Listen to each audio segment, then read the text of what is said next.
રૂપિયા, ગાડી, બંગલા, આ તો બધું છે ને થોડા શું કહું, ખાલી મારો ભક્તિનો એડો લાગે ને અને હાચી મારી પ્રીત જાગે ને એટલે આ તો તમારા શરણમાં વગર માગે મેલ દઉં.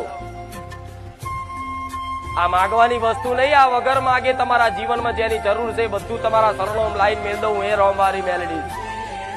પણ મારે શું આપવું છે ખબર છે ને? મારે તો તમને એ આપવું છે કે જેને પ્રાપ્ત કર્યા પછી જીવનમાં ક્યારેય તમને એવું ના થાય હવે કંઈક પ્રાપ્ત કરવાનું બાકી રહ્યું. તમારે શું જોઈએ? એટલું બધું સુખ જોઈએ છે, એટલું બધું સુખ જોઈએ છે કે માં સુખ આપી દે એટલું બધું કે અમે ક્યારે માગીએ જ નહીં, સુખી થઈ જઈએ કાયમ માટે. બધા આવું જ ઈચ્છો છો ને કે કાયમ માટે માં સુખી થઈ જઈએ, કાયમ માટે. તો કાયમ માટે સુખી થવાની પ્રાર્થના મન માતાને કરી હોય ને તો કાયમ માટે તમને સુખી કરવા. પણ કાયમ માટે સુખી કોણ રાખશે? તમારી ઘરની કુળદેવી.